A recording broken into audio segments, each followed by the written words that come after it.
Straight ലൈനിലേക്ക് സ്വാഗതം. ശരിക്കും ഒരു കളരി എത്രാമത്തെ വയസ്സ് തൊട്ട് പഠിച്ചു തുടങ്ങി?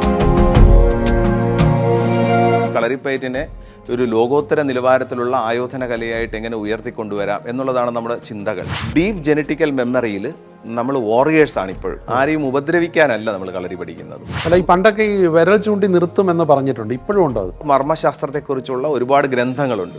ഇതിലെല്ലാം ആവർത്തിച്ച് നമുക്ക് ഈ മെയ്തീണ്ട കാലത്തിനെ കുറിച്ച് നമുക്ക് കാണാൻ വേണ്ടി പറ്റും. ഓരോ 16 മിനിറ്റിലും ഒരു പെൺകുട്ടിക്ക് നേരെ ഒരു റേപ്പ് അറ്റംപ്റ്റ് നടക്കുന്നുണ്ട്. ഒരു ത്രെട്ടനിങ് സിറ്റുവേഷനെ എങ്ങനെ ഹാൻഡിൽ ചെയ്യണമെന്ന് അവർക്ക് അറിയില്ല, പതറിപ്പോവാണ്. പെൺകുട്ടികൾക്ക് പഠിക്കുന്നതിന് എന്തെങ്കിലും തടസ്സം അങ്ങനെ ഉണ്ട്? ആൺകുട്ടികളെക്കാൾ മെച്ചത്തിൽ പയറ്റുന്ന ഒരുപാട് പെൺകുട്ടികളുള്ള കളരിയാണിത്. തിരിച്ച് ജീവിതത്തോട് പടവെട്ടാനുള്ള ഒരു സ്ഥൈര്യം ഉണ്ടാക്കിയെടുക്കണം. ആ റെസിലിയൻസ് കളരി പയറ്റ് കൊടുക്കുന്നു. എനിക്ക് കളരി അറിയാമെന്ന് പറയുന്നതിൽ കാര്യമില്ല, ഇപ്പം ഞാൻ പരിശീലിക്കുന്നുണ്ടോ ഇല്ലേ എന്നുള്ളിടത്താണ് കാര്യം.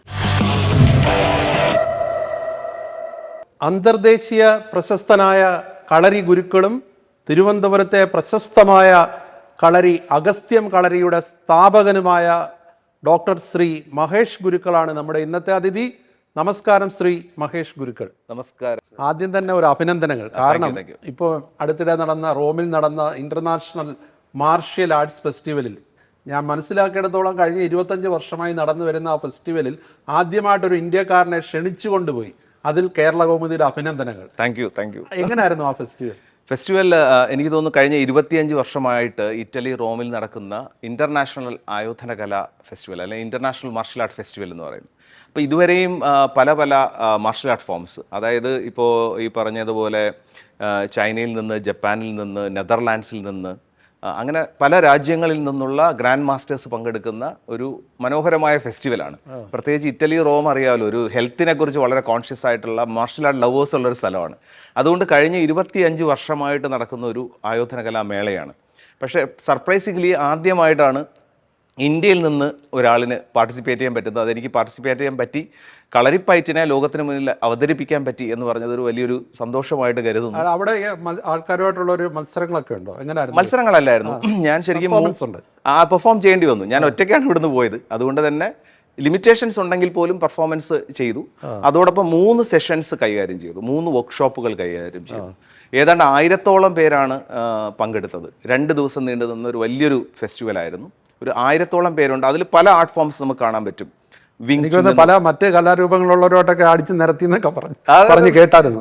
അതെ, കുറച്ച് വിഷ്വൽസ് അടിച്ചു നിരത്തി എന്നുള്ളതിനേക്കാൾ കൂടുതൽ കളരിപ്പയറ്റിന്റെ സ്കിൽ, നമ്മളിപ്പം ഡെവലപ്പ് ചെയ്തിരിക്കുന്ന കളരിപ്പയറ്റിന്റെ സ്കില്ല് ഏതൊരു അന്തർദേശീയ ആയോധന കലകൾക്കും തുല്യമാണ് എന്നുള്ളതാണ്, അല്ലെങ്കിൽ അതിന് തൊട്ട് മുകളിലാണ് നിൽക്കുന്നത് എന്നുള്ളതിൻ്റെ ഒരു എക്സാമ്പിളാണ് എനിക്കതിൽ പറയാൻ വേണ്ടിയിട്ടുള്ളത്. കാരണം പല സ്കില്ലുകളും ഞാൻ അവിടെ ട്രെയിൻ ചെയ്യാനായിട്ട് ശ്രമിച്ചു. അതായത് 3 ബാച്ചുകളെ ഞാൻ ട്രെയിൻ ചെയ്തിരുന്നു, 3 വർക്ക്ഷോപ്പുകൾ എടുത്തു. അപ്പോൾ ആ 3 വർക്ക്ഷോപ്പുകളിൽ നമ്മുടെ വളരെ ലളിതമായ പല സ്കില്ലുകളും അവരെ ട്രെയിൻ ചെയ്യാൻ ശ്രമിച്ചപ്പോൾ നമുക്ക് മനസ്സിലാക്കാൻ പറ്റിയത് അവർ അത്ഭുതത്തോടു കൂടിയാണ് അത് കാണുന്നത്.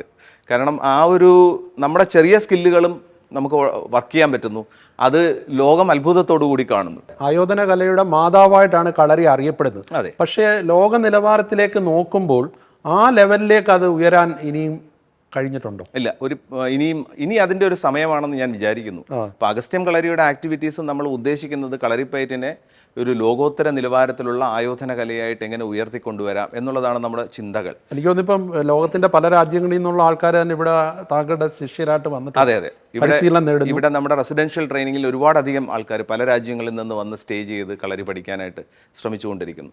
കളരിപ്പയറ്റിനെ കുറിച്ച് നമ്മൾ പറയുമ്പോൾ ഏതാണ്ട് 3000-ഓളം വർഷങ്ങൾ കളരിപ്പയറ്റിന് പഴക്കമുണ്ടെന്ന് നമുക്ക് ട്രേസ് ബാക്ക് ചെയ്യാൻ പറ്റും. അതിൻ്റെ റീസൺ എന്താണെന്ന് ചോദിച്ചു കഴിഞ്ഞാൽ, നമുക്ക് തമിഴ് സംഘം ലിറ്ററേച്ചർ എടുക്കുകയാണെങ്കിൽ അകമ്പാടൽ, പുറംപാടൽ, കുണ്ടലകേശി, വളയാപതി, തിരുമുരുകാറ്റുപട, ഇങ്ങനെയുള്ള തമിഴ് സംഘം പാടലുകളുണ്ടല്ലോ.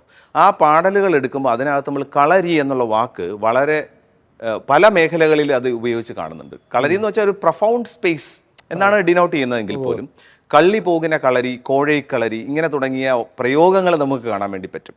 മറ്റൊന്ന്, സംഘം ലിറ്ററേച്ചറിലെ ഏറ്റവും പ്രധാനപ്പെട്ട കാര്യം നമ്മൾ മനസ്സിലാക്കേണ്ടത് അതിനകത്തൊരു വീരം എന്ന് പറയുന്ന ഒരു വാലറിനെ ഗ്ലോറിഫൈ ചെയ്യുന്ന ഒരുപാട് പാടലുകളാണ്. അതുകൊണ്ട് തന്നെ ആയുധ പ്രയോഗങ്ങൾ, വീരന്മാർ. അപ്പം പലപ്പോഴും യുദ്ധഭൂമിയിൽ പോയി നെഞ്ചിൽ വെട്ടേറ്റ് മരിച്ച് ദൈവമാകാൻ ആസ്പയർ ചെയ്യുന്ന വീരന്മാരെ നമുക്ക് സംഘം ലിറ്ററേച്ചറിൽ കാണാൻ പറ്റും.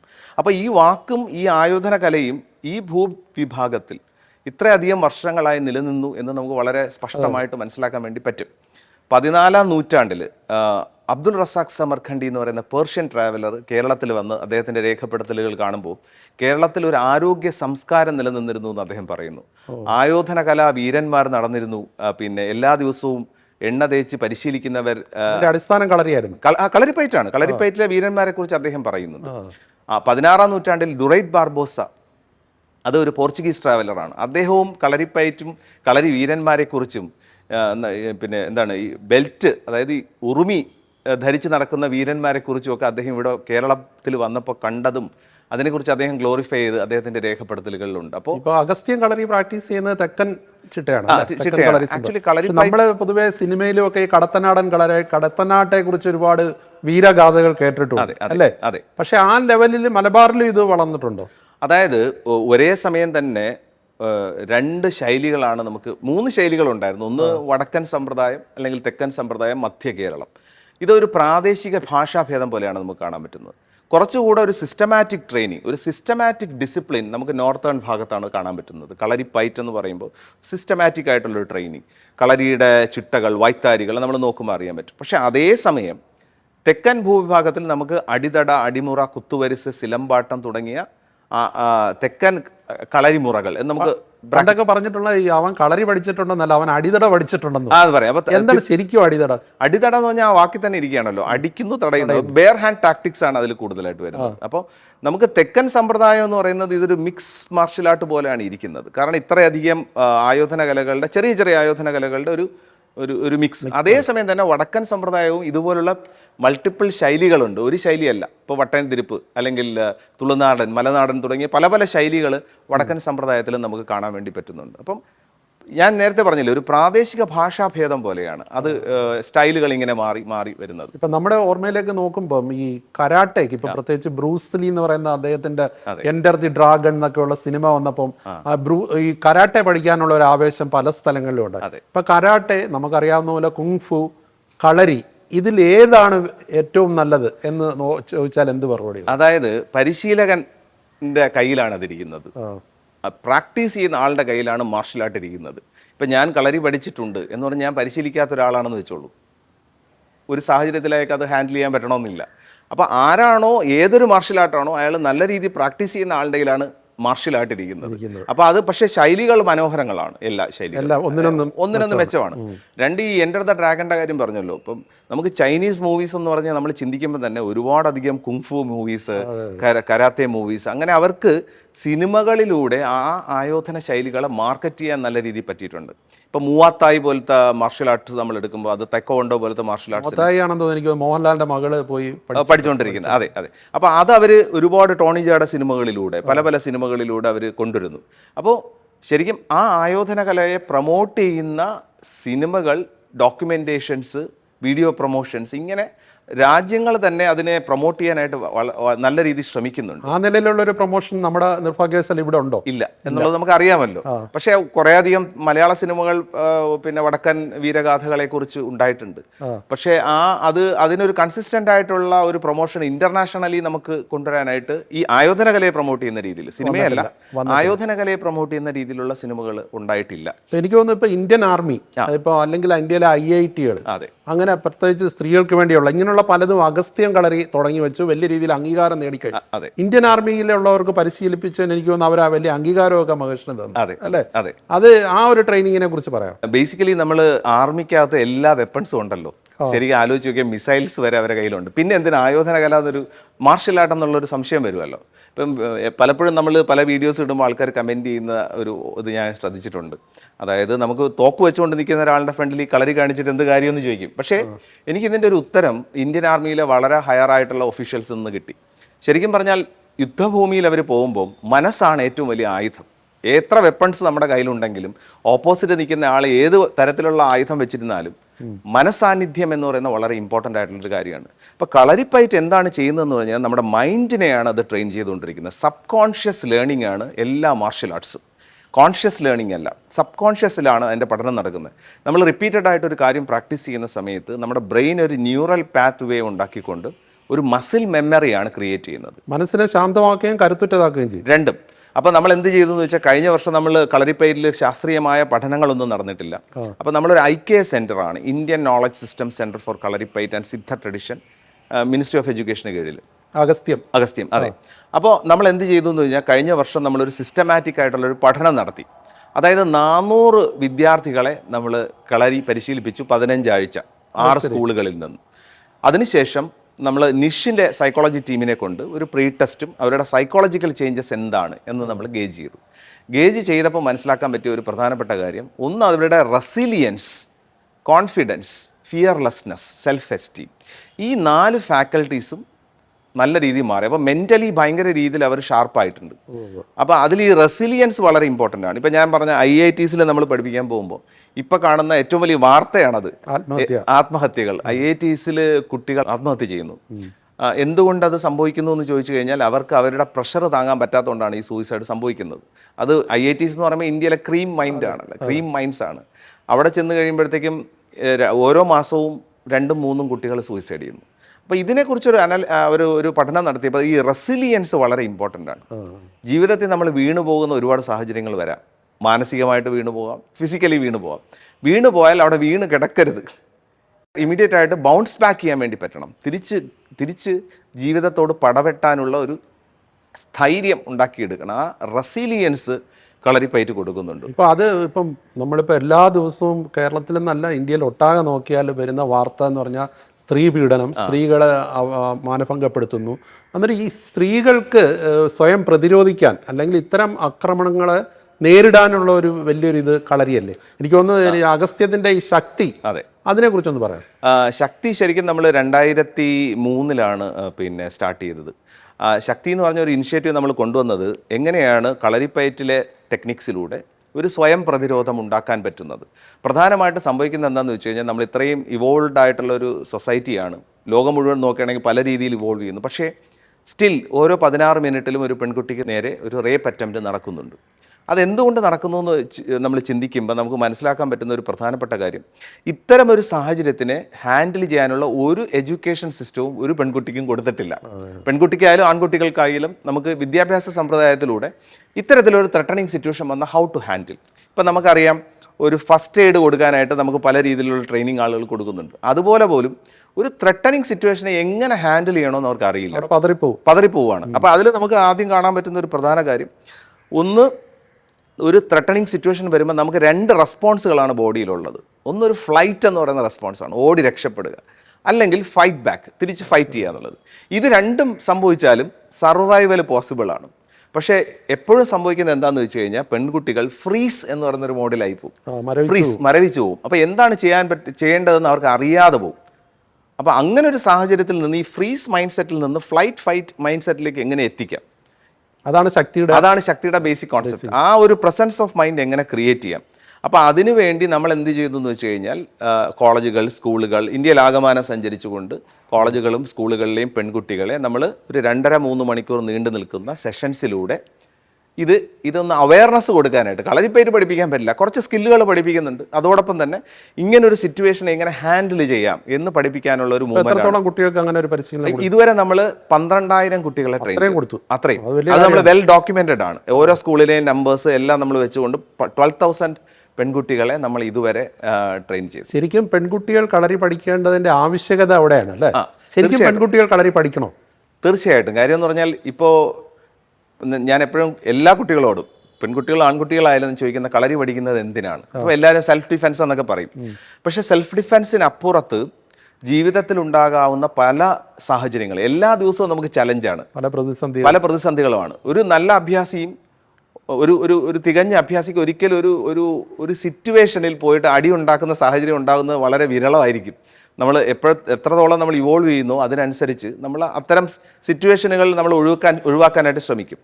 പക്ഷേ ജീവിതത്തിൽ എല്ലാ ദിവസവും ചലഞ്ചുകളുണ്ട്, പലതരത്തിലുള്ള ചലഞ്ചുകളുണ്ട്. അപ്പോൾ ഈ ചലഞ്ചുകളെ സധൈര്യം നേരിടാനുള്ള ഒരു ഫിയർലെസ് മൈൻഡ് സെറ്റ് ക്രിയേറ്റ് ചെയ്യുകയാണ് പ്രധാനപ്പെട്ട ആവശ്യം. ഈ ഫിയർലെസ് ആവുക എന്ന് പറയുന്നത് fear is the root cause of all miseries in the world എന്ന് നമ്മൾ പറയും. എല്ലാ ദുഃഖത്തിൻ്റെയും റൂട്ട് കോസ് നമ്മൾ അന്വേഷിക്കുമ്പോൾ അതൊരു ഭയത്തിൽ നിന്നാണെന്ന് മനസ്സിലാക്കാൻ പറ്റും. അപ്പോൾ ആ ഭയരാഹിത്യം ഉണ്ടാക്കണം.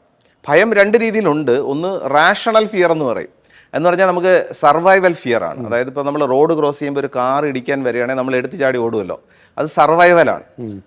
പാമ്പുണ്ടെന്ന് പറഞ്ഞാൽ നമ്മൾ പെട്ടെന്നൊന്ന് അലർട്ടാവും, ആ റിഫ്ലക്സ്, അത് സർവൈവൽ, ഗോഡ് ഗിഫ്റ്റഡ് ഫിയർ എന്ന് നമുക്ക് പറയാം. പക്ഷെ അതേസമയം നമുക്ക് ഇറാഷണൽ ആയിട്ടുള്ള ഒരുപാട് ഫിയേഴ്സ് നമ്മളെ ഹോണ്ട് ചെയ്യുന്നുണ്ട്. നമ്മുടെ സൊസൈറ്റി തന്നെ നമ്മുടെ സബ് കോൺഷ്യസ് മൈൻഡിൽ ഇട്ട് തന്ന ഒരുപാട് ഫിയേഴ്സ് ഉണ്ട്. അപ്പോൾ ആ ഫിയറുകളെ ഒഴിവാക്കിക്കൊണ്ട് നമുക്ക് സധൈര്യം ജീവിതത്തെ നേരിടാനുള്ള ഒരു കരുത്ത്. ഞാൻ നേരത്തെ പറഞ്ഞ സ്റ്റഡീസിലെ രണ്ടാമത്തെ ഫാക്ടറാണ് ഈ ഫിയർലെസ്നെസ് എന്ന് പറയുന്നത്. മൂന്നാമത്തത് കോൺഫിഡൻസ് ആണ്. കോൺഫിഡൻസ് ബിൽഡിംഗ്, ആത്മവിശ്വാസം കൂടും. അഗസ്ത്യത്തിലെ പെൺകുട്ടികൾ പഠിക്കുന്നുണ്ട്. പിന്നെ നമ്മുടെ കുട്ടികളിൽ 60% പെൺകുട്ടികളാണ്. ഓ ശരി. ഈ ആൺകുട്ടികളും പെൺകുട്ടികളും ഇപ്പൊ നമ്മൾ ലിംഗവ്യത്യാസം എന്നൊക്കെ പറയുമെങ്കിലും പെൺകുട്ടികൾക്ക് പഠിക്കുന്നതിന് എന്തെങ്കിലും തടസ്സം അങ്ങനെ ഉണ്ടോ? ഒരു തടസ്സവും കാണുന്നില്ല. ആൺകുട്ടികളെക്കാൾ മെച്ചത്തിൽ പയറ്റുന്ന ഒരുപാട് പെൺകുട്ടികളുള്ള കളരിയാണിത്. അതേസമയം ഈക്വൽ ആയിട്ട് നമ്മളിവിടെ ആ ജെൻഡർ വ്യത്യാസം ഒന്നും നമ്മൾ കാണുന്നില്ല. കാരണം അങ്ങനെ ഒരു സമൂഹത്തിലാണ് കുട്ടികൾ വളരാൻ പോകുന്നത്. അപ്പോൾ ആ രീതിയിൽ അവർ ഏത് രീതിയിലുള്ള ത്രെട്ടിനെയും പിന്നെ ഫിയർലെസ് ആയിട്ട്, ഞാൻ നേരത്തെ പറഞ്ഞ പോലെ ഫിയർലെസ് ആയിട്ട് എതിരാനുള്ള ഒരു ശക്തിയാണ് അവർ ഉണ്ടാക്കിയെടുക്കേണ്ടത്. ഇപ്പൊ ഇത് അഗസ്ത്യത്തിൽ ഇപ്പം മഹേഷ് എനിക്ക് തോന്നുന്നു അഞ്ചാമത്തെ തലമുറയാണ്. പൂർവ്വപിതാക്കന്മാർ തൊട്ട് മഹേഷിന്റെ ഗുരു അച്ഛനായിരുന്നു. 4ാമത്തെ വയസ്സിലാണ് പഠിച്ചത്. ശരിക്കും ഒരു കളരി എത്രാമത്തെ വയസ്സ് തൊട്ട് പഠിച്ചു തുടങ്ങും? ശരിക്കും ഗുരുക്കന്മാർ പറയുന്നത് 7ാമത്തെ വയസ്സ് മുതൽ പഠിക്കണമെന്നാണ്. പക്ഷേ ഒരു കുട്ടി ഇപ്പൊ നമുക്ക് ഇവിടെ 5-6 വയസ്സ് മുതലുള്ള കുട്ടികൾ പഠിക്കുന്നുണ്ട്. കുട്ടിക്കാലം എന്ന് പറയുന്നത് നമ്മുടെ സബ് കോൺഷ്യസ് മൈൻഡ് വികസിക്കുന്ന ഒരു സമയമാണ്. നമ്മുടെ സംസ്കാരങ്ങൾ, ഭാഷ, ചുറ്റുപാടുകളുമായിട്ടുള്ള പ്രതികരണം ഇതെല്ലാം എടുക്കുന്ന ഒരു സമയമാണ് പിന്നെ ഈ സമയം. അവിടെ നമ്മൾ മാർഷൽ ആർട്സ് പഠിപ്പിക്കുമ്പോൾ അതൊരു ഡീപ്പ് സബ് കോൺഷ്യസ് ലേണിംഗ് ആയിട്ട് ഇരിക്കുന്നു.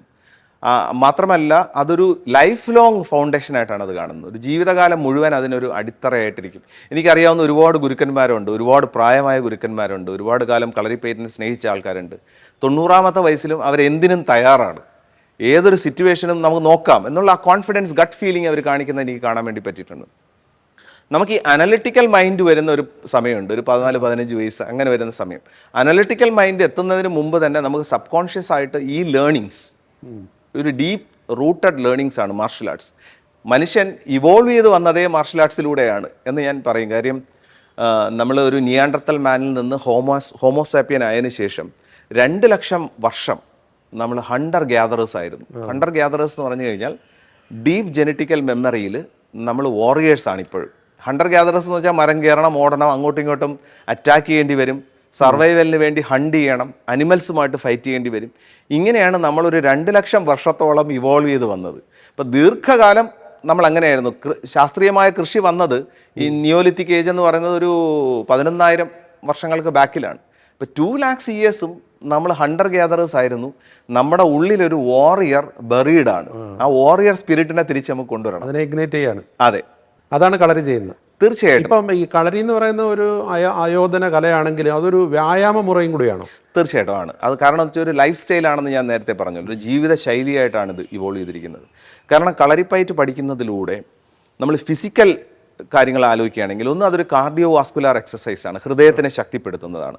2 റെസിസ്റ്റൻസ് ട്രെയിനിങ് ആണ്, നമ്മുടെ മസിൽസിനെ ശക്തിപ്പെടുത്തുന്നത്. കാരണം മസിലാണ് ലോഞ്ചിവിറ്റിയുടെയും സീക്രട്ട് ഇരിക്കുന്നത് മസിലിലാണ്. 3 എന്ന് പറഞ്ഞാൽ നമ്മുടെ ഫ്ലെക്സിബിലിറ്റിയെ എൻഹാൻസ് ചെയ്യുന്നു. 4 നമ്മുടെ ബോഡി ബാലൻസിനെ റെഗുലേറ്റ് ചെയ്യുന്നു. അപ്പോൾ ഈ 4 ഫാക്കൽറ്റീസും ഒന്ന് ആലോചിച്ച് നോക്കിയാൽ മനസ്സിലാക്കാൻ പറ്റും ഇത് വീക്ക് ആവുന്നതാണ് ഓൾഡ് ഏജ് എന്ന് പറയുന്നത്. അതായത് നമ്മുടെ മസ്കുലാർ സ്ട്രെങ്ത് പിന്നെ കുറയുന്നു, മസിൽ അട്രോഫീസ് വരുന്നു. അതുപോലെ തന്നെ ഈ പറയുന്ന ബോഡി ബാലൻസ് അറിയാം, വയസ്സായ ആൾക്കാരുടെ ബാലൻസ് കാണത്തില്ല, കാർഡിയോ വാസ്കുലാർ സ്ട്രെങ്ത് കുറവായിരിക്കും, ഫ്ലെക്സിബിലിറ്റി ഭയങ്കര കുറവായിരിക്കും. അപ്പോൾ ഇതാണ് ഓൾഡ് ഏജിലേക്ക് ലീഡ് ചെയ്യുന്നത്. ഇതിനെ നമുക്ക് റിവേഴ്സ് ചെയ്യാനുള്ള ഒരു പ്രോസസ്സ് പോലെയാണ് കളരിപ്പയറ്റ് ഇരിക്കുന്നത്. അങ്ങനെയാണ് അഗസ്ത്യം ഒരു നല്ലുടൽ എന്ന് പറഞ്ഞൊരു പ്രോഗ്രാം തന്നെ കൊണ്ടുവന്നത്. എന്ന് വെച്ചാൽ ഏത് ഏജ് ഗ്രൂപ്പിനും കളരി പഠിക്കാൻ പറ്റുന്ന രീതിയിലുള്ളൊരു സിസ്റ്റം നമ്മൾ ഡെവലപ്പ് ചെയ്ത് കൊണ്ടുവരും. അതായത് കളരി പഠിക്കാൻ ഇപ്പോൾ 7ാമത്തെ വയസ്സിൽ തുടങ്ങണമെന്നില്ല, ഏത് പ്രായത്തിലും തുടങ്ങും. അതെ, നമ്മുടെ ഇവിടെ ശരിക്കും പറഞ്ഞു കഴിഞ്ഞാൽ 7 വയസ്സ് മുതൽ 84 വയസ്സ് വരെയുള്ള ആൾക്കാർ പ്രാക്ടീസ് ചെയ്യുന്നുണ്ട്. അതിൽ 2ാമത്തെ പുതിയതായിട്ട് വന്ന് പഠിക്കാം. അതെ, കഴിഞ്ഞ 4 വർഷമായിട്ട് പ്രാക്ടീസ് ചെയ്യുന്നു. അതിൽ ഈ 67 വയസ്സുള്ള ഒരു ആളുണ്ട് ഇവിടെ പ്രാക്ടീസ് ചെയ്യുന്നുണ്ട്. അദ്ദേഹം വന്ന സമയത്ത് ഒരു വൃദ്ധനായിരുന്നു, പക്ഷേ ഇപ്പോൾ നല്ലൊരു രീതിയിലുള്ള ഫിസിക്കൽ, കഴിഞ്ഞ പ്രാവശ്യം നമ്മളിവിടെ ഒരു പ്രാക്ടീസൊക്കെ വെച്ച സമയത്ത് അദ്ദേഹം ഫ്ലിപ്സ് ഒക്കെ ചെയ്യുന്നുണ്ട്. ആ ലെവലിലേക്കുള്ള ഫിസിക്കൽ ഫിറ്റ്നസ്സിലേക്ക് പുള്ളി എത്തിക്കഴിഞ്ഞിരിക്കുകയാണ്. ഹോളിസ്റ്റിക് ആയിട്ട് ആലോചിക്കുകയാണെങ്കിൽ കളരിപ്പയറ്റ് നിങ്ങളുടെ ഹെൽത്തിനെ ഇമ്പ്രൂവ് ചെയ്യുന്നു എന്നുള്ളതിനൊപ്പം മെന്റലി നമ്മളെ കുറച്ചുകൂടെ ഷാർപ്പാക്കുന്നു, ഫോക്കസ്ഡ് ആക്കുന്നു. അപ്പോൾ വയറ് പല അസുഖങ്ങൾക്കും വലിയ കാരണമാണ്. വയറിനെ മെരുക്കാനുള്ള വിദ്യ കളരിയിലുണ്ടോ? അതായത് ആയുർവേദം പറയുന്നത് സർവേഷാമേവ രോഗാണാം നിദാനം കുപിതാമല. ശരീരത്തിൻ്റെ എല്ലാ രോഗങ്ങളുടെയും റൂട്ട് കോസ് ഈസ് ഗട്ട് എന്ന് നമ്മൾ പറയും. എല്ലാ മാർഷൽ ആർട്സും ട്രെയിൻ ചെയ്യുന്നത് കോർ സ്ട്രെങ്തിലാണ് അത് നിൽക്കുന്നത്. ഇപ്പം നമ്മുടെ വയറിൻ്റെ സ്ട്രെങ്ത് കോർ ഭാഗത്തിൻ്റെ സ്ട്രെങ്ത് വളരെ ഇമ്പോർട്ടൻ്റ് ആണ് ഒരു മാർഷൽ ആർട്ട് ചെയ്യുന്ന സമയത്ത്. വ്യായാമത്തിന്റെ ഭാഗമായിട്ട് വരുന്നവരും ഉണ്ട്. തീർച്ചയായിട്ടും ഉണ്ട്. ഇതൊരു ഹെൽത്തി ലൈഫ് സ്റ്റൈൽ എന്നുള്ള നിലയിൽ വരുന്നവർ ഒരുപാട് പേരുണ്ട്. കാരണം നമ്മൾ ആ രീതിയിൽ ഇതിനെ ഡിഫൈൻ ചെയ്തിട്ടുണ്ട്, അതിന് വേണ്ടിയിട്ടൊരു സിസ്റ്റം ക്രിയേറ്റ് ചെയ്തിട്ടുണ്ട്, അത്തരത്തിൽ ആൾക്കാരെ ട്രെയിൻ ചെയ്യുന്നുമുണ്ട്. ഇപ്പോൾ ഈ കുട്ടികൾ പഠിക്കാൻ വരുമ്പം ചില പേരൻസിനുള്ള ഒരു ഉത്കണ്ഠ എന്ന് പറഞ്ഞാൽ ഈ പഠിത്തത്തിനിടയിൽ അവർക്ക് എന്തെങ്കിലും തട്ട് കിട്ടുമോ, അല്ലെങ്കിൽ അതിനെക്കുറിച്ചൊക്കെ ഒന്ന് പറയാമോ? എങ്ങനെയാണ് അതിൻ്റെ പരിശീലന രീതിയിൽ നമ്മൾ ആദ്യം ഏത് മാർഷൽ ആർട്സ് ആയാലും അതിൻ്റെ പരിശീലന രീതിയിൽ ഒരു ബേസിക് സിസ്റ്റം ഉണ്ട്.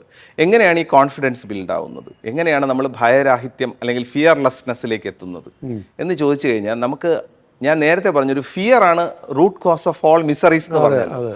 ഈ ഭയം എന്ന് പറഞ്ഞ ഒറ്റ കാര്യത്തിലാണ് ഭയം, വേദനയുടെ കാര്യത്തിലാണ് മനുഷ്യന് ഭയമുള്ളത്.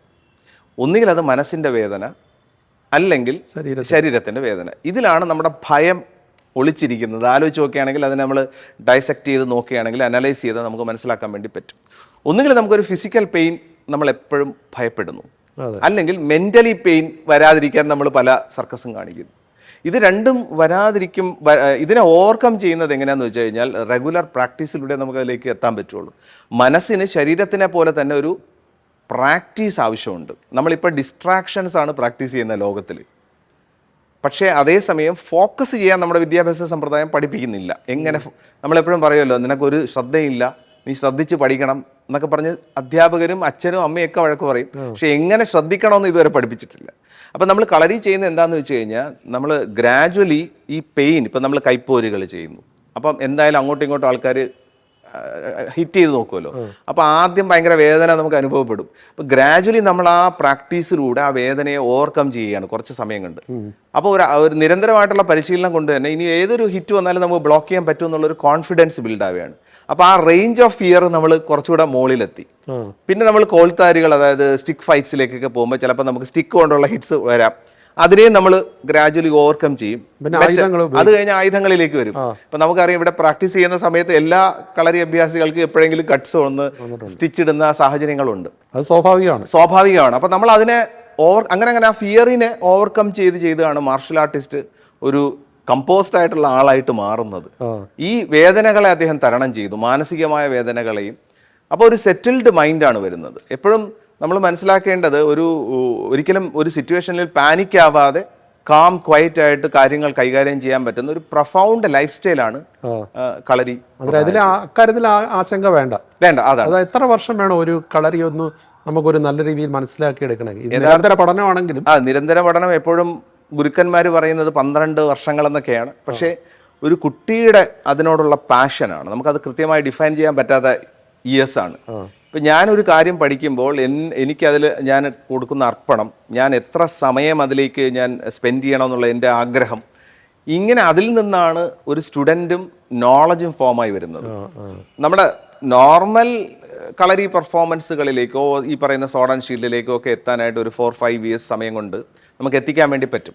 പക്ഷെ അതിനുശേഷം ഇതൊരു വലിയ ലേണിംഗ് ആയിട്ടാണ് എനിക്ക് മനസ്സിലാക്കാൻ പറ്റിയത്. എപ്പോഴും ലേണിംഗ് അല്ലെങ്കിൽ അറിവ് എന്ന് പറയുന്നതിന് ഒരു അവസാനമില്ലല്ലോ. അപ്പോൾ മെയ്പ്പയറ്റിൽ നിന്ന് അല്ലെങ്കിൽ കൈപ്പോരുകളിൽ നിന്ന് ചുവടുകളിൽ നിന്ന് പ്രോഗ്രസ് ചെയ്യുന്ന കളരി നമുക്ക് ഷോർട്ട് സ്റ്റാഫ്സ് ഉണ്ട്. അതായത് കുറുവടികൾ, നെടുവടി, കത്തി, കഠാര, കണ്ഠകോടാലി, വാളും പരിചയം, ഉറുമി, ഇങ്ങനെ പറയുന്ന വെപ്പൺ സ്ട്രീംസിലൂടെ കടന്നുപോയി അതിനുശേഷം നമ്മൾ മർമ്മശാസ്ത്രത്തിലേക്ക് എത്തുകയാണ് നമ്മൾ ചെയ്യുന്നത്, പ്രത്യേകിച്ച് തെക്കൻ ശൈലിയിൽ.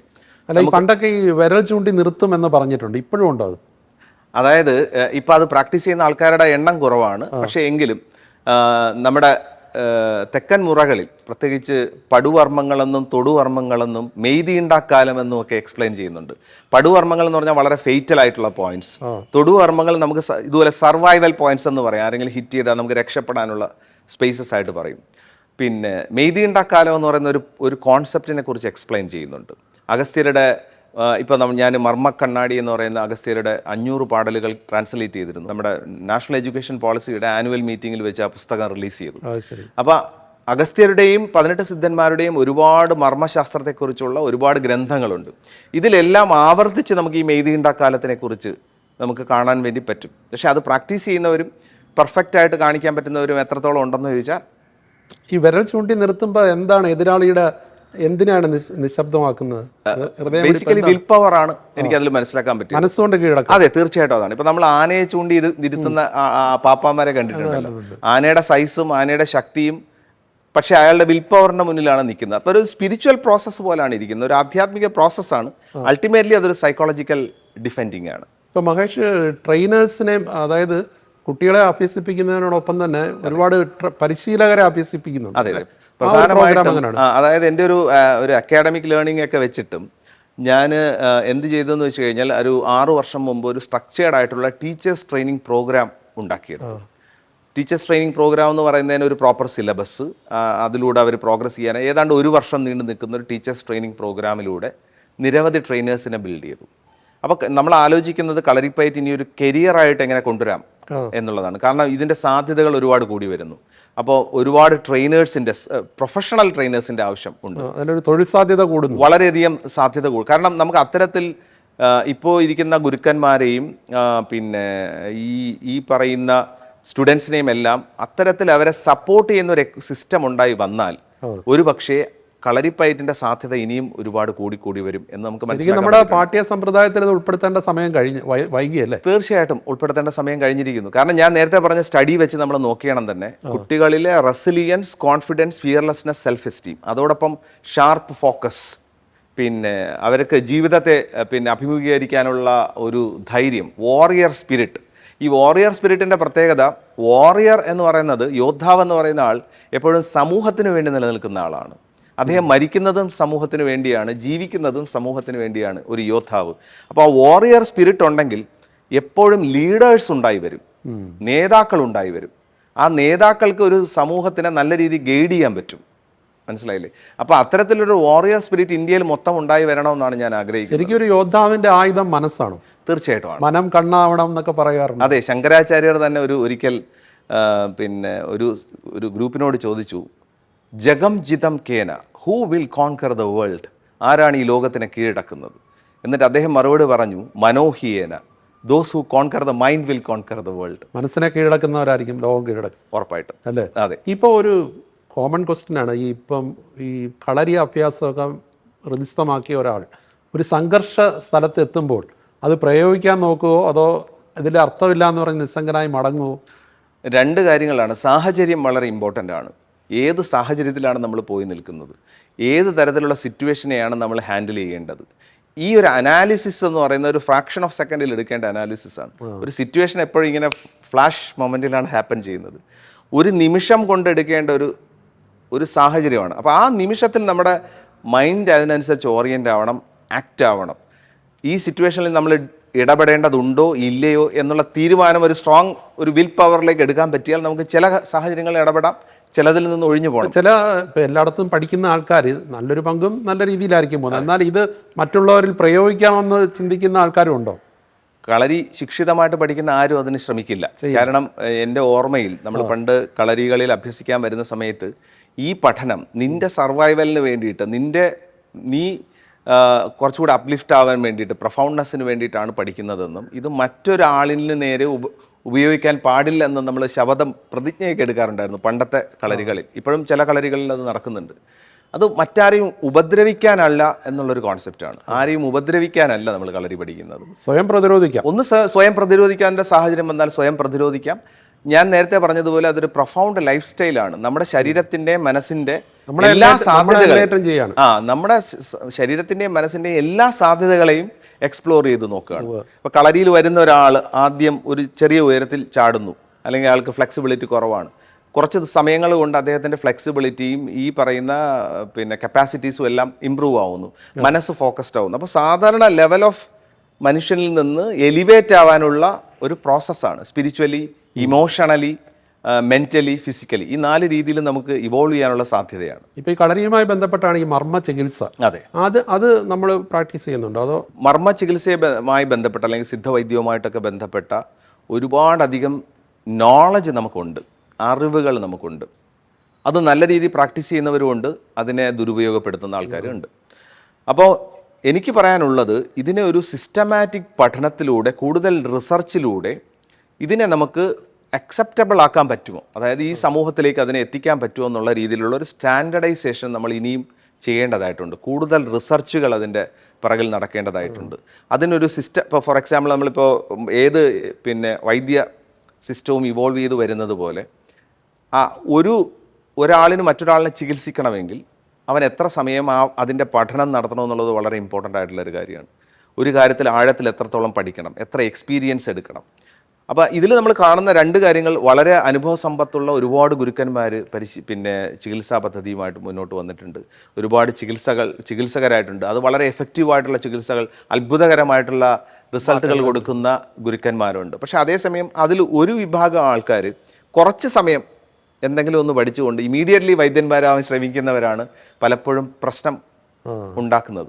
പക്ഷേ ലോകത്തിൽ ആയോധന കലയിൽ ചികിത്സാ സമ്പ്രദായം കൂടിക്കലർന്ന ഒരേ ഒരു ആയോധന കല കളരിപ്പയറ്റ് മാത്രമാണ്. ഈ ഷാവോലിൻ ടെമ്പിൾ എന്നൊക്കെ പറഞ്ഞ് നമ്മൾ സിനിമയിലടക്കം കാണുന്നത് എന്താണ്, അതൊന്ന് വിശദീകരിക്കും. അതായത് 5-ാം നൂറ്റാണ്ടിൽ പ്രത്യേകിച്ച് നമുക്ക് തമിഴകം എന്നാണ് നമ്മുടെ മൂവരശർ വാണിരുന്ന ഒരു സ്ഥലമാണ് നമ്മുടെ സ്പേസ് എന്ന് പറയുന്നത്. അപ്പോൾ കളരിപ്പയറ്റും ഈ പറയുന്ന ആയോധന കലകളുടെയും ഈറ്റില്ലമാണ് സൗത്ത് ഇന്ത്യ എന്ന് പറയുന്നത്. ഇവിടെ പല്ലവം എന്ന് പറഞ്ഞൊരു ഒരു കിങ്ഡം ഉണ്ടായിരുന്നു. പല്ലവ രാജാവ് സുഗന്ധ, അദ്ദേഹത്തിൻ്റെ 3ാമത്തെ പുത്രനായിട്ട് ബോധിധർമ്മൻ ജനിക്കുന്നു. അദ്ദേഹം 5-ാം നൂറ്റാണ്ടിൽ ഈ ആയോധന കലയുമായിട്ട് ചൈനയിലേക്ക് പോകുന്നു. അദ്ദേഹം ചൈനയിലേക്ക് പോകുന്നു. അദ്ദേഹം ഒരു ബുദ്ധ മത ഗുരുവായിരുന്നു. പ്രജ്ഞാതാര എന്ന് പറയുന്ന ഒരു ബുദ്ധിസ്റ്റ് നന്നാണ് ബോധിധർമ്മനെ ബുദ്ധമതത്തിൻ്റെ വഴിയെ നടത്തിയത്. അങ്ങനെ ബോധിധർമ്മൻ അദ്ദേഹത്തിന് ആഫ്റ്റർ ഹിസ് 50s അദ്ദേഹം ചൈനയിലേക്ക് യാത്ര ചെയ്യുകയാണ്. ചൈനയിലെത്തി അദ്ദേഹം എംപറർ ഊഥാങ് എന്ന് പറയുന്ന എംപററിനെ കാണുന്നു. അദ്ദേഹവുമായിട്ട് കുറേ വാഗ്വാദങ്ങൾ ഉണ്ടാകുന്നു. അതിനുശേഷം അദ്ദേഹം ഷാവോലിൻ ടെമ്പിൾസ്, അവിടെ ബുദ്ധമത ക്ഷേത്രമാണ് ഷാവോലിൻ ടെമ്പിൾസ്, അവിടേക്ക് പോകുന്നു. പക്ഷെ അവിടുത്തെ സന്യാസിമാർ അദ്ദേഹത്തിനെ സ്വീകരിച്ചില്ല. അദ്ദേഹം അവിടെ ഒരു 9 വർഷം ഒരു വാൾ ഗേസിങ് മെഡിറ്റേഷൻ നടത്തുന്നുണ്ട്. ഒരു കേവിനകത്ത് അദ്ദേഹം മെഡിറ്റേറ്റ് ചെയ്യുന്നു. 2 സ്ക്രിപ്റ്റേഴ്സുമായിട്ട് പുറത്തു വരുന്നു. ഒന്ന് ഇജിങ് ജിങ് എന്നും രണ്ടാമത്തത് സിൻസായ് ജിങ് എന്ന് പറയുന്നൊരു ഗ്രന്ഥവുമായിട്ട് വരുന്നു. അതിൽ ഇജിങ് ജിങ് ആണ് പിന്നെ കെംപോ കരാത്തെ ആവുന്നത്, ഷാവോലിൻ കുങ്ഫു ആവുന്നത്. അപ്പം ഈ ചൈനീസ് മാർഷൽ ആർട്സിന് ഈ ആയോധന കല നല്ല രീതിയിൽ ഇൻസ്പയർ ചെയ്തിട്ടുണ്ടെന്ന് പറയാൻ പറ്റും. ബോധിധർമ്മനാണ് സെൻ ബുദ്ധമതം സ്ഥാപിക്കുന്നത്. ചൈനയിൽ ബുദ്ധന് ശേഷം ഏറ്റവും കൂടുതൽ വിഗ്രഹങ്ങൾ വെച്ച് ആരാധിക്കുന്നത് ബോധിധർമ്മൻ്റേതാണ്. അപ്പോൾ അദ്ദേഹം അത്രയധികം ഇൻസ്പയർ ചെയ്തു, മാർഷൽ ആർട്ട് ഫ്രട്ടേണിറ്റിയെ ഇൻസ്പയർ ചെയ്തു. സെൻ ബുദ്ധമതം, സെൻ മെഡിറ്റേഷൻ വിദ്യകൾ പഠിപ്പിച്ചു. അങ്ങനെ ഈ ആയോധന കലയ്ക്ക് ചൈനീസ് മാർഷൽ ആർട്സുമായിട്ട് വളരെയധികം ബന്ധമുണ്ട്. ഇപ്പോൾ ചൈനയിൽ ഇത് വലിയ രീതിയിൽ കുങ്ഫു ഒക്കെ പ്രാക്ടീസ് ചെയ്യുന്ന ആൾക്കാർ കൂടുതലാണല്ലേ? പിന്നെ ഉറപ്പായിട്ടും അത് അവരുടെ സ്കൂൾ സിലബസിൽ തന്നെ ഉണ്ട്. ജപ്പാനിലും ഒക്കെ സ്കൂൾ സിലബസിലുണ്ട്. സിസ്റ്റമാറ്റിക് ആയിട്ടാണ് എല്ലാ ദിവസവും അവരുടെ ലൈഫ് സ്റ്റൈൽസ് അവർ മാനേജ് ചെയ്യാൻ ശ്രമിക്കുന്നത്.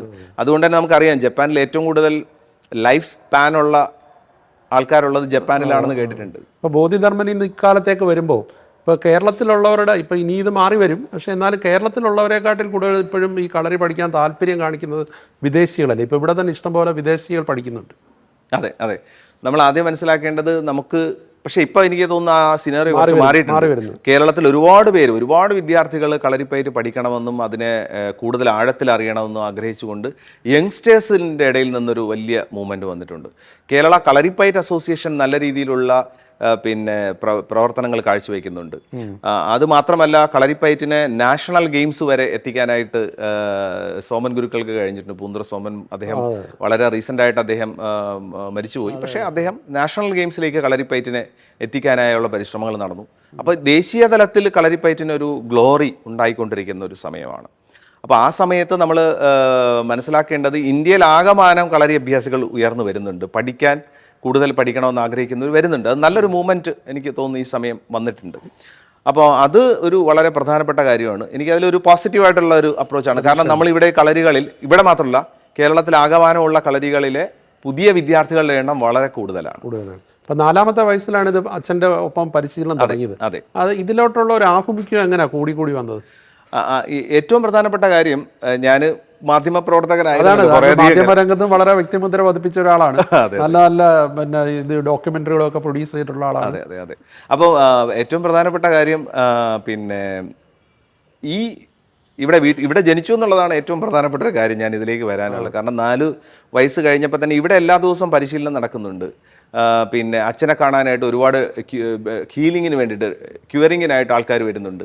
അപ്പോൾ ആ ഒരു ചിട്ടയിലാണ് ഞാൻ വളർന്നു വന്നത്. അപ്പോൾ എൻ്റെ പറഞ്ഞ ഡീപ്പ് സബ് കോൺഷ്യസ് മൈൻഡ് മുതൽ തന്നെ കളരിപ്പയറ്റും അതിനോടുള്ള ആഭിമുഖ്യവും ഇൻസ്പയർ ചെയ്യിപ്പിക്കാൻ എൻ്റെ അച്ഛന് വളരെയധികം നിർണായകമായിട്ടുള്ള സ്വാധീനമുണ്ട്. അപ്പോൾ അതിലൂടെ ഞാൻ ഇവോൾവ് ചെയ്ത് വന്ന് ഒരുപാട് കാര്യങ്ങൾ പഠിക്കണമെന്ന് കരുതി. ഇപ്പോൾ 10ാം ക്ലാസ് ആയപ്പോഴേക്കും തന്നെ ഞാൻ നല്ല രീതിയിൽ പല രീതിയിൽ പെർഫോമൻസുകളിലേക്ക് വന്നു. പിന്നെ പല ഗുരുക്കന്മാരോടൊപ്പം ഞാൻ പഠിച്ചു. ഇന്ത്യയിൽ ആകമാനം സഞ്ചരിച്ചുകൊണ്ട് കളരി പെർഫോം ചെയ്തിരുന്നു. അപ്പോൾ ഇതെല്ലാം കൊണ്ട് തന്നെ അതിനോട് ആദ്യമേ ഒരു അഭിനിവേശവും ഇതുണ്ടായിരുന്നു. പക്ഷേ 2004 അച്ഛൻ മരിച്ചതിന് ശേഷം അപ്പോൾ കുടുംബം ചുമതലകളൊക്കെ ഉള്ളതുകൊണ്ട് ജോലി എന്നുള്ള നിലയിൽ എൻ്റെ ജേർണലിസം എന്നുള്ള ഓപ്ഷനിലേക്ക് ഞാൻ വന്നു. അങ്ങനെയാണ് ഞാൻ കൗമുദി TV-യിൽ ഒക്കെ എത്തിയതും 25 വർഷം മീഡിയയിൽ പ്രവർത്തിക്കുകയും ചെയ്തു. അതെ, ഞാൻ ഈ മാധ്യമപ്രവർത്തകനായി നിലനിൽക്കുകയും അതേസമയം പാരലലി നമ്മുടെ കളരി ഇവിടെ പോയിക്കൊണ്ടിരിക്കുകയും ചെയ്തു. അപ്പോൾ ഒരു പോയിന്റിൽ എനിക്ക് മനസ്സിലാക്കാൻ പറ്റിയത് എനിക്ക് ഇതിനകത്ത് കൂടുതൽ പഠിക്കണമെന്നും ഇതിനകത്ത് കൂടുതൽ കാര്യങ്ങൾ മനസ്സിലാക്കണമെന്നുള്ളൊരു ആഗ്രഹം വന്നുകൊണ്ടിരുന്നു. അപ്പോൾ അതിനനുസരിച്ചുള്ള പഠനം ഇവോൾവ് ചെയ്യുന്ന സമയത്ത് ഒരു പോയിന്റിൽ എനിക്ക് മനസ്സിലായത് മാധ്യമപ്രവർത്തകനാവാൻ ഒരുപാട് പേരുണ്ട്, അതിന് ക്വാളിഫൈഡ് ആയിട്ടുള്ള ഒരുപാട് ആൾക്കാരുണ്ട്. അപ്പോൾ അവർക്ക് അതിൻ്റെ സാധ്യതകളുണ്ട്. പക്ഷേ ഒരു കളരിയെ പുതിയൊരു ഡയറക്ഷനിലേക്ക് പുതിയൊരു തലത്തിലേക്ക് നയിക്കാൻ ചിലപ്പോൾ മറ്റൊരാൾ ഒരുപാട് ഗുരുക്കന്മാരുണ്ട്. പക്ഷേ അതേസമയം ഞാൻ എൻ്റെ പേഴ്സണൽ കളരിയുടെ കാര്യമാണ് പറയുന്നത്. നയിക്കാനായിട്ട് ആ പോസിബിലിറ്റിയെ നമ്മൾ ഉപേക്ഷിക്കേണ്ട എന്ന് വിചാരിച്ചു. ഞാൻ മനസ്സിലാക്കുന്നത് ഇതിൻ്റെ അകത്ത് പിന്നെ മഹേഷിൻ്റെ ഒരു പ്രത്യേകത, ഇത് കളരി അഭ്യാസം ഇവിടെ പലരെയും പഠിപ്പിക്കുന്നതിനോടൊപ്പം ഇതിൻ്റെ അകത്തൊരു ഗവേഷണ ആസ്പെക്റ്റിൽ കൂടുതൽ മുന്നോട്ട് പോകാൻ കഴിഞ്ഞു എന്നുള്ളതാണ് അല്ലേ? തീർച്ചയായിട്ടും പല രീതികൾ ആവിഷ്കരിക്കാൻ കഴിഞ്ഞു. ഇപ്പം തന്നെ ഈ പെൺകുട്ടികളെ പരിശീലിപ്പിക്കുന്ന IT പരിശീലനം, ട്രെയിനേഴ്സിനെ ഡെവലപ്പ് ചെയ്യുന്നു. ആ നിലയിൽ വളരെ ഇതിനുവേണ്ടി ഒരു സമർപ്പിത ജീവിതമായി മാറി. ഒരു ദിവസം എത്ര നേരം പ്രാക്ടീസ് ചെയ്യും? അതായത് നമ്മുടെ കളരി സ്റ്റാർട്ട് ചെയ്യുന്നത് 5:45 ആകുമ്പോൾ കളരി സജീവമായിരിക്കും. രാവിലെ 6 മണി മുതൽ കളരി വിളക്ക് തെളിയും, പരിശീലനം തുടങ്ങും. അത് ഏതാണ്ട് ആദ്യത്തെ ബാച്ച് 7:30 കഴിയുമ്പോഴത്തേക്ക് പൂർത്തിയാകും. പക്ഷെ അതിനുശേഷം നമുക്ക് കുറച്ച് മെഡിറ്റേഷൻ പ്രോസസ്സുകൾ ഇവിടെ നടക്കുന്നുണ്ട്.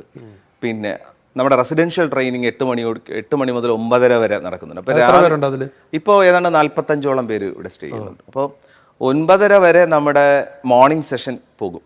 പിന്നെ 10 മണിക്ക് ശേഷം 10 മുതൽ ഉച്ച വരെയുള്ള സമയങ്ങളിൽ നമ്മുടെ ടീച്ചേഴ്സ് ട്രെയിനിങ് പഠിക്കുന്ന ആൾക്കാരുണ്ടല്ലോ, അപ്പോൾ അവർക്കുള്ള ക്ലാസ്സസ് നടക്കുന്നുണ്ട്, തിയറി ക്ലാസ്സുകളുണ്ട്, പലതരത്തിലുള്ള പ്രാക്ടീസസ് അവർക്ക് കൊടുക്കുന്നുണ്ട്. ആ ഒരു സെഷൻസ് അങ്ങനെ കണ്ടിന്യൂ ചെയ്യും.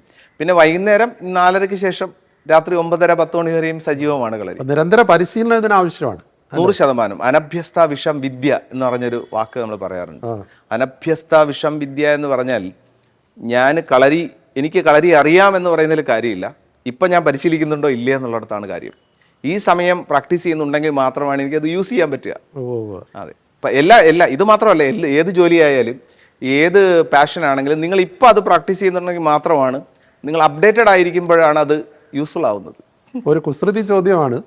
നല്ല രീതിയിൽ പരിശീലനം നേടിയ ഒരു കരാട്ടെ വിദഗ്ധൻ, നല്ല പരിശീലനം നേടിയ ഒരു കുങ്ഫു വിദഗ്ധൻ, ഒരു നല്ല അഭ്യാസിയായ കളരി ഗുരു, ഇവരേറ്റുമുട്ടിയാൽ ആര് ജയിക്കും? അതൊരു വലിയ ക്വസ്റ്റ്യനാണ്. അതിൻ്റെ ഏറ്റവും പ്രധാനപ്പെട്ട കാര്യം എന്ന് പറയുന്നത് നമ്മൾ മനസ്സിലാക്കേണ്ടത് മൂന്ന് ഡിസിപ്ലിൻസ് പോലാണ് ഇരിക്കുന്നത്. ഞാൻ ആദ്യം പറഞ്ഞൊരു പോയിന്റാണ്, ഇതിൽ ഏറ്റുമുട്ടുന്നയാളിൽ ആർക്കാണ് ഏറ്റവും കൂടുതൽ വേഗതയുള്ളത്, ഏറ്റവും കൂടുതൽ കരുത്തുള്ളത്, ആരാണ് ഏറ്റവും അധികം സമയം പരിശീലിച്ചു കൊണ്ടിരിക്കുന്നത്, അയാളാണ് ജയിക്കുന്നത്. സ്കില്ലുകളുടെ കാര്യം നമ്മൾ അനലൈസ് ചെയ്ത് നോക്കുമ്പോൾ കരാത്തെ എന്ന് പറഞ്ഞാൽ ബെയർ ഹാൻഡ് ടാക്ടിക്സ് ആണ്, നമ്മുടെ കൈപ്പോരുകൾ മാത്രമാണ്. കുങ്ഫു ഒരുപക്ഷെ ഒരുപാട് റിസംബ്ലൻസ് നമുക്ക് കളരിയായിട്ട് കാണാൻ വേണ്ടി പറ്റും. ഒരുപാട് കത്താസ്, സ്റ്റൈൽസ്, വെപ്പൺ, ചില ആയുധങ്ങളുടെ അവർ യൂസേജ് കാണാൻ പറ്റും. പക്ഷേ കളരിപ്പയറ്റ് കുറച്ചുകൂടെ ഡൈവേഴ്സ് ആയിട്ടുള്ള സ്കില്ലുകൾ പഠിപ്പിക്കുന്നു. ഞാൻ നേരത്തെ പറഞ്ഞ പോലെ വെറും കൈ എന്ന് പറയുന്നത് നമ്മുടെ കൈപ്പോര് വിഭാഗത്തിൽ മാത്രം വരുന്നു. ഫ്ലെക്സിബിലിറ്റി എന്ന് പറയുന്നത് നമ്മുടെ മെയ്പ്പയറ്റുകളും ചുവടുകളിലും നമ്മുടെ മോട്ടോർ സ്കിൽസ് ഡെവലപ്പ് ചെയ്യുന്നതിൽ നിൽക്കുന്നു. അതുകൂടാതെ പലതരത്തിലുള്ള ആയുധങ്ങൾ നമ്മൾ പരിശീലിക്കുന്നു, മർമ്മശാസ്ത്രം പരിശീലിക്കുന്നു, ഹീലിംഗ് മെത്തേഡ്സ് കൊണ്ടുവരുന്നു. അപ്പോൾ കളരി എന്ന് പറയുന്ന ഡിസിപ്ലിൻസിൽ നമ്മൾ പഠിക്കുന്ന സ്കില്ലുകളുടെ എണ്ണം വളരെ വൈവിധ്യമാർന്നതാണ് കമ്പയറിംഗ് വിത്ത് മറ്റേ മാർഷൽ ആർട്സ്. ഒരു എതിരാളി വന്നു കഴിഞ്ഞാൽ അത് അയാളെ പ്രതിരോധിച്ച് നമ്മൾ മാറിപ്പോകാം. അതേസമയം പ്രതിരോധിക്കുന്നതിനോടൊപ്പം അയാൾക്കൊരു അയാളെ ഒന്ന് കൈകാര്യം ചെയ്യുക, അങ്ങനെയുണ്ടോ? അല്ല, ഞാൻ എപ്പോഴും എന്നോട് വന്ന് ചോദിക്കുന്ന ആൾക്കാരും യൂട്യൂബിലൊക്കെ ചില ആൾക്കാർ മെസ്സേജ് ചെയ്യുന്നതാണ്, ഇത് സ്ട്രീറ്റ് ഫൈറ്റിൽ വർക്കൗട്ട് ആവാൻ പോകുന്നില്ല, തെരുവിൽ നിനക്ക് ആരെങ്കിലും വന്ന് അടിച്ചാൽ കൊള്ളും എന്നൊക്കെ പറഞ്ഞ് ഇങ്ങനെ കുറേ കമൻസ് വരുമല്ലോ. അപ്പം ഞാൻ പറയാൻ ഉദ്ദേശിച്ചത്, എന്നോട് ഞാനിപ്പോൾ പളനിയിലൊരു സെഷൻ കൈകാര്യം ചെയ്തപ്പോൾ ഒരാൾ എന്നോട് ചോദിച്ചു, this is not going to work in street fight എന്ന് പറഞ്ഞു. അപ്പം ഞാൻ പുള്ളിയോട് തിരിച്ചു ചോദിച്ചൊരു ചോദ്യമാണ്, നിങ്ങൾ കളരി പഠിക്കുന്നത് ഒരു സ്ട്രീറ്റ് ഫൈറ്റ് ചെയ്യാനാണോ? Are you learning kalari to do a street fight?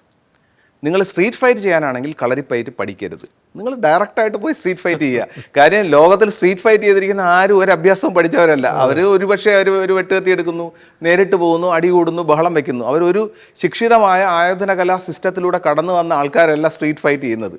Street fight ചെയ്യുന്ന ഒരാൾ അയാളുടെ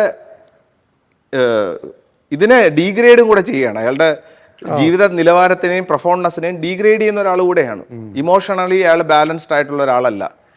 പെട്ടെന്ന് ദേഷ്യം വരുന്ന ആൾക്കാരാണല്ലോ. അപ്പം ഇതൊന്നും അല്ല കളരി ഡിസിപ്ലിനിലൂടെ കൊണ്ടുവരാൻ ഉദ്ദേശിക്കുന്നത്. സ്റ്റേബിളായിട്ടൊരു മൈൻഡ് ഉണ്ടാക്കുന്നത്, ഫിസിക്കൽ ഫിറ്റ്നസ് നല്ല രീതിയിൽ മെയിൻറ്റെയിൻ ചെയ്യുന്നത്, പല സാഹചര്യങ്ങളെയും സംയമനത്തോടെ നേരിടാനുള്ള ലീഡർഷിപ്പ് ക്വാളിറ്റീസ് ഉണ്ടാക്കുന്നത്. നമ്മൾ ഒരു കാര്യം കൂടെ മനസ്സിലാക്കേണ്ടത്, ഒരു കാലഘട്ടത്തിൽ ഇതൊരു വാർ ആർട്ടായിട്ടാണ് ഇവോൾവ് ചെയ്ത് വന്നത്. അന്ന് കളരി ഡിസിപ്ലിൻ എന്തിനായിരുന്നു എന്ന് ചോദിച്ചു കഴിഞ്ഞാൽ, ഒന്നുകിൽ ടു കിൽ ഓർ ഡൈ എന്നുള്ളതാണ്. ഡു ഓർ ഡൈ എന്നുള്ള സിറ്റുവേഷനിലാണ് കളരി പഠിച്ചുകൊണ്ടിരുന്നത്. കളരി ആയുധമില്ലാതെ ഒരാളെ കൊല്ലാൻ പറ്റുമോ കളരി പഠിച്ചാൽ? കൊല്ലുന്നതല്ലല്ലോ, നമ്മൾ എങ്ങനെ വളർത്തുന്നതാണല്ലോ പഠിക്കേണ്ടത്. ആ ചിന്തയിലേക്ക് പോകേണ്ട. പഠിച്ച ഒരാളുടെ മനസ്സിൽ ആ ചിന്ത വരില്ല. ഇല്ല, ഒരിക്കലും വരില്ല.